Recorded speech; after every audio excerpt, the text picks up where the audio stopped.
വളരെ നിർണായകമായ ചില വിവരങ്ങൾ പുറത്തുവരികയാണ്. അടൂർ പ്രകാശിനെ ചോദ്യം ചെയ്യുന്ന അതേ സമയത്ത് തന്നെ പോറ്റിയെയും SITയുടെ അടുത്ത സംഘം ചോദ്യം ചെയ്യുന്നുണ്ട്. ഒരേ സമയം രണ്ടുപേരെയും ചോദ്യം ചെയ്യുന്നു എന്നുള്ളത് ഒരേ വിഷയത്തിൽ, അല്ലെങ്കിൽ അടൂർ പ്രകാശും പോറ്റിയും തമ്മിലുള്ള ബന്ധത്തിൽ വ്യക്തത തേടിയാണോ എന്നതാണ് അറിയേണ്ടത്. വളരെ പ്രധാനപ്പെട്ട വാർത്തയുടെ വിവരങ്ങളുമായി ഇപ്പോൾ TV പ്രസാദുണ്ട്. പ്രസാദ്, ഉണ്ണികൃഷ്ണൻ പോറ്റിയെ ഒരു വശത്ത് ചോദ്യം ചെയ്യുന്നു, അടൂർ പ്രകാശിനെ നേരത്തെ തന്നെ ചോദ്യം ചെയ്തു തുടങ്ങി. എന്താണ് മനസ്സിലാക്കേണ്ടത്? രണ്ടുപേരോടും ഒരേ കാര്യങ്ങൾ ഒരുമിച്ചിരുത്തിയല്ല എങ്കിൽ കൂടി ഈ ചോദ്യം ചെയ്യൽ ഒരേ സമയം നടക്കുന്നതിന് എങ്ങനെ കാണണം?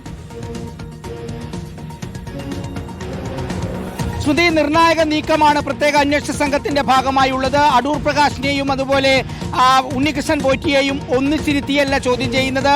പകരം ഒരേ സമയം പോലീസ് ആസ്ഥാനത്ത് നിന്നുള്ള ചോദ്യം ചെയ്യലിലെ അടൂർ പ്രകാശ് പറയുന്ന കാര്യങ്ങൾ ഇവിടെ ഉണ്ണികൃഷ്ണൻ പോറ്റിയെ ചോദ്യം ചെയ്യുന്ന ഉദ്യോഗസ്ഥർ കേൾക്കുകയും അക്കാര്യത്തിൽ അതേസമയം തന്നെ ഉണ്ണികൃഷ്ണൻ പോറ്റിയോട് ചോദിക്കുന്ന രീതിയിലുള്ള ഒരു ക്രമീകരണമാണ് SITയിലെ ഉദ്യോഗസ്ഥർ നടത്തിയത് എന്നുള്ളതാണ് മനസ്സിലാകുന്നത്. കാരണം ഓരോ ഫോട്ടോയെക്കുറിച്ചും വ്യക്തത വരുത്തൽ, ഓരോ സാഹചര്യത്തിലും എന്തിനാണ് പോറ്റിയെ ബന്ധപ്പെട്ടത് എന്ന വ്യക്തത വരുത്തൽ, ഓരോ സ്ഥലങ്ങളിലും എങ്ങനെയാണ് ഉണ്ടായത് എന്നത് സംബന്ധിച്ചുള്ള വ്യക്തത വരുത്തൽ, ചുരുക്കത്തിൽ പോറ്റിയും അടൂർ പ്രകാശും തമ്മിലുള്ള ബന്ധം, ആ ബന്ധം കൃത്യമായി അറിയുന്ന രീതിയിലുള്ള ചോദ്യാവലി തയ്യാറാക്കി ചോദ്യം ചെയ്യുന്ന സമയത്ത് ഏതെങ്കിലും തരത്തിൽ രണ്ടുപേരും പറയുന്നതിൽ അവ്യക്തതയുണ്ടെങ്കിൽ അത് കൃത്യമായി നോട്ട് ചെയ്തുകൊണ്ട് അതേ സമയത്ത് തന്നെ ക്ലിയർ ചെയ്തു പോവുക എന്ന ഉദ്ദേശത്തിന്റെ ഭാഗമായിട്ടായിരിക്കണം. SITക്ക് മുമ്പിൽ ഹാജരാകേണ്ടത് 2 ദിവസം വെള്ളി ശനി ദിവസങ്ങളിലാണെന്നാണ് ഞാൻ മനസ്സിലാക്കുന്നത്. അതിന്റെ അടിസ്ഥാനത്തിലുള്ള വരവാണ് പോറ്റിയുടേത് എന്നുകൂടി കരുതേണ്ടി വരില്ലേ? ഇപ്പോൾ ആഴ്ചയിൽ 2 ദിവസം അയാൾ ഹാജരാകേണ്ടതുണ്ട് SIT മുമ്പാകെ. ആ ദിവസം ചൊവ്വയും വെള്ളിയുമാണ് ശ്രുതി.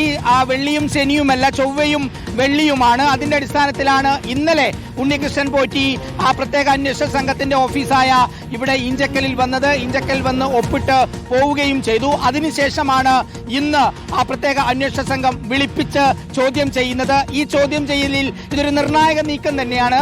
ഞാൻ നേരത്തെ പറഞ്ഞതുപോലെ ഏതെങ്കിലും തരത്തിൽ അടൂർ പ്രകാശിന്റെ ഭാഗത്ത് നിന്ന് കളവായി എന്തെങ്കിലും കാര്യം പറഞ്ഞാൽ ആ സമയത്ത് തന്നെ അതിൽ വ്യക്തത വരുത്തുക എന്ന ഉദ്ദേശത്തിന്റെ ഭാഗമായാണ് പോറ്റിയെയും തത്സമയം മറ്റൊരു കേന്ദ്രത്തിൽ നിന്ന് ചോദ്യം ചെയ്യുന്നത് എന്നുള്ളതാണ്. ഒരുപക്ഷെ സ്മൃതി, ഒരു നിർണായകമായ നീക്കമാണ് ഇതിൽ നടക്കുന്നത്.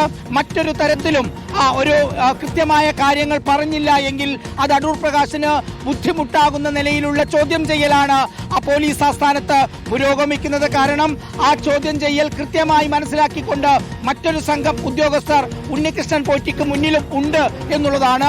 ഓരോ ദിവസങ്ങൾ, ഓരോ സ്ഥലങ്ങൾ, അതിന്റെ പ്രത്യേകതകൾ, എങ്ങനെ ബന്ധപ്പെട്ടു, എങ്ങനെയാണ് ബന്ധം, ഏത് തരത്തിലാണ് എന്നൊക്കെയുള്ള ചോദ്യങ്ങൾക്ക് ഉറപ്പായും മറുപടി പറയേണ്ടി വരും എന്നുള്ളതാണ്.